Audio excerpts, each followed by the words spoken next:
Hola, ¿qué tal? Voy a realizar el reto uno de la materia Derecho Procesal Penal, el cual se llama ¿Cuáles fueron los antecedentes latinoamericanos de la reforma constitucional mexicana? Basado en un documento proporcionado en el módulo, cuyo autor es Langer M. del año 2007, que se llama Revolución en el Proceso Penal Latinoamericano, difusión de ideas legales desde la periferia del Centro de Estudios de Justicia de las Américas. Pues bueno, los datos generales para este reto es mi nombre. Yo soy Pedro Cadena Barajas. Soy estudiante de la carrera de Derecho, de la licenciatura en Derecho, con la matrícula 16007697 de la Universidad Virtual del Estado de Guanajuato. Como lo mencionaba, la materia es Derecho Procesal Penal.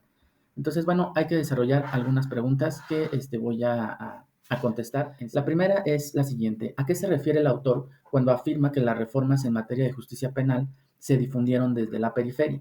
Para esto es muy importante que primero definamos lo que el autor considera a los países del centro. A los países del centro son países desarrollados.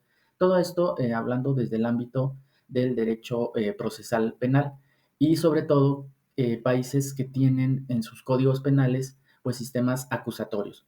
Habla de Estados Unidos, de España, de Alemania, que son los países del centro. Y nos habla también de los países de la periferia, en donde encontramos países que están en desarrollo precisamente en estos procesos acusatorios en sus códigos penales. Vamos a tener países en todas partes, en el norte, en el sur, en el occidente o al oriente, y eso se les llama los países de la periferia. Menciona el autor diferentes formas en las que se puede hacer la difusión de las reformas en materia de justicia, modificar leyes, normas, políticas públicas, y que él explica que en el caso de Latinoamérica ocurre de una forma, ocurrió y sigue procesándose desde países periféricos hacia países centrales o a otros países periféricos. Él habla de la difusión desde la periferia y en esto lo que el autor se quiere referir es que los actores en los países periféricos articulan y tienen un rol muy importante en la difusión de las leyes, de las normas, de las políticas públicas a otros países centrales o periféricos, y que la historia y la realidad de los países periféricos pasa a ser relevante para explicar no solo la recepción de lo que sería la parte pues local, regional del país, en cuanto a la difusión global de leyes, normas y políticas públicas. Aquí en este caso nos habla de diferentes formas en las que se estuvieron difundiendo estas reformas o el incentivar, activar a los países para que realizaran este tipo de reformas. Hay una difusión que él menciona, difusión horizontal o semi-horizontal desde la periferia, donde las leyes, las normas y las políticas públicas se difunden desde actores de países periféricos a semiperiféricos o a otros países periféricos o semiperiféricos sin participación sustancial de actores de países centrales. Esto me recuerda a mí mucho. Yo trabajé como perito en una fiscalía aquí de México, y antes del 2008 se empezó a difundir pues que iba a haber un cambio en el sistema penal de nuestro país, iba a entrar el sistema acusatorio, y nosotros nos estuvieron capacitando a nivel internacional con lo que había hecho ya otros países de Latinoamérica, principalmente Chile. Había muchas capacitaciones de Chile. Entonces eso es a lo que se refiere el autor, que los diferentes países de Latinoamérica, entre ellos mismos, de alguna forma se estuvieron incentivando para lograr pues estas reformas y llegar a que los sistemas fueran acusatorios. Obviamente hay influencias de los países centrales, pero lo que está más marcado es este desarrollo de los mismos países de la periferia, ¿no? Que se difundieron desde la periferia, como lo hace el autor. A nivel inclusive nacional, recibíamos muchas capacitaciones de personajes que ya estaban trabajando el sistema en México, de estados como Oaxaca, como Chihuahua, que fueron los primeros que empezaron a hacer sus reformas a sus códigos estatales penales para llegar a estos sistemas acusatorios. Entonces, eso es a lo que se refiere el autor en cuanto a este tema. ¿Qué distingue a los códigos inquisitivos y a los códigos acusatorios en Latinoamérica? Bueno, esto es muy importante porque la mayoría, bueno, en México, antes de 2008 y más atrás, el sistema de justicia penal era inquisitivo. Y lo que se buscaba es que el sistema, con las reformas, precisamente de lo que mencionábamos en la pregunta anterior, se transformara y fuera ahora un sistema acusatorio. Cuando nos referimos a un sistema acusatorio, nos referimos a que los procesos penales que se lleven a cabo bajo estos códigos deben de ser orales y públicos. En este tipo de sistemas, en los acusatorios, se distinguen funciones de investigación y juzgamiento, o sea, está muy separado, muy bien identificado cuál es la parte de investigación, cuál es la parte del juzgamiento, y proveen a los ministerios públicos, a los fiscales, a la víctima, al imputado, una gran cantidad de mecanismos para resolver el caso sin tener que ir a juicio. Se tratan de que no se llegue a un juicio, sino que se resuelva previamente con diferentes mecanismos. Obviamente hay delitos muy graves que sin duda se van a ir a juicio. Entonces, este modelo incluye también amplios derechos para el imputado, que era algo que el sistema inquisitivo no tenía.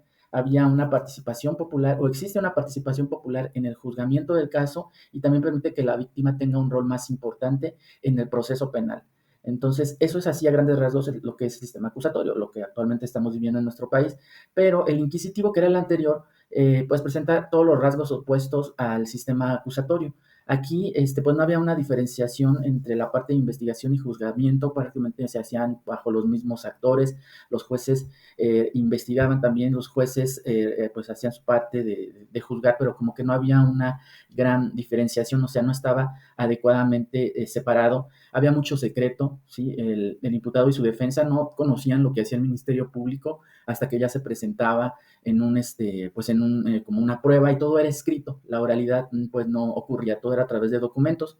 En estos sistemas inquisitivos en nuestro país pues existía lo que era la averiguación previa, y en el sistema acusatorio ahora tenemos la carpeta de investigación.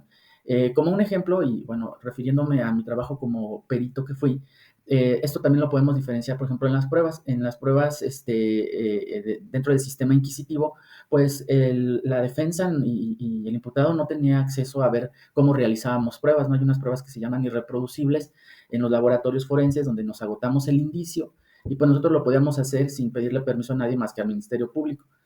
Con el sistema acusatorio ya no es así. Si yo me voy a agotar una muestra en un laboratorio para hacer una prueba que me pide el fiscal o el juez, debo de avisarle a la defensa para que manden un perito y trabajemos en conjunto, o al menos estén revisando, viendo lo que estamos haciendo, ¿no? Ahí es donde hay esa apertura en el sistema acusatorio que en el inquisitivo no existía. Y finalmente nos pregunta cómo influyeron los actores internacionales en la formación y expansión de la red de activistas y reformadores en América Latina. Pues bueno, el autor nos menciona que los principales actores que trataron pues de activar la diseminación de códigos procesales penales acusatorios a lo largo pues, de toda lo que es Latinoamérica, pues trataron de realizarlo con la intención de pues quitar todas esas cuestiones negativas que los sistemas inquisitivos tienen. Para esto propusieron el reemplazo de códigos inquisitivos por acusatorios, para tratar de resolver una gran cantidad de problemas que el mismo sistema inquisitivo ofrecía. Participaron en la redacción de los códigos y en su implementación, y abogaron por las reformas a lo largo de la región, y también pues basándose en intereses de los países centrales, los países desarrollados en este tipo de sistemas, en cuestiones inclusive hasta económicas, en donde pues la intención era transparentar más pues toda esta parte de la justicia.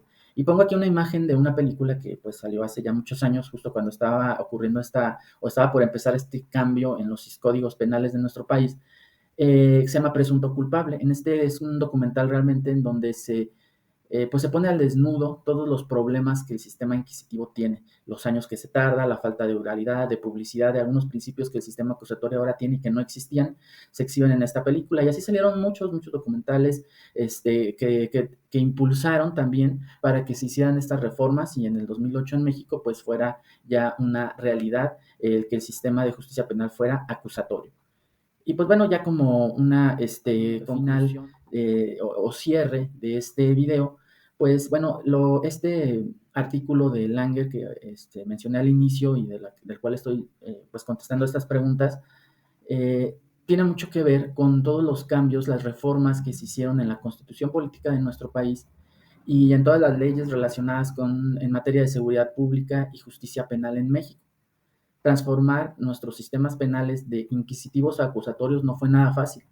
Se requirió de muchos años, de mucha capacitación, preparación a todos los niveles de los que participan dentro de estos sistemas. Yo como perito que fui en ese tiempo, pues recibí muchas capacitaciones para poder operar el sistema acusatorio, relacionadas obviamente con la parte pericial.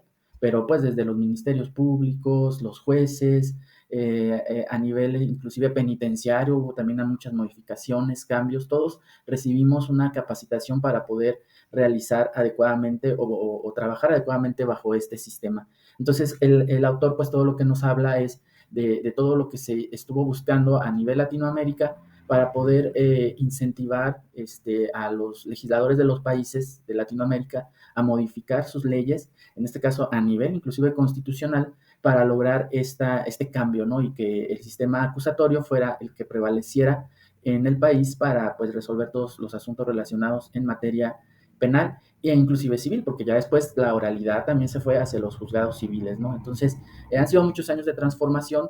Yo creo que el sistema se sigue desarrollando, seguramente necesita también otros cambios, ajustes que se deben de realizar, y ojalá que pues esta forma, como el autor menciona, de incentivar a los países, pues siga ocurriendo en aras de mejorar la justicia penal y civil de nuestro país. Y pues bueno, con esto finalizo mi reto. Aquí dejo los datos del documento en el que me basé para contestar estas preguntas. Muchas gracias.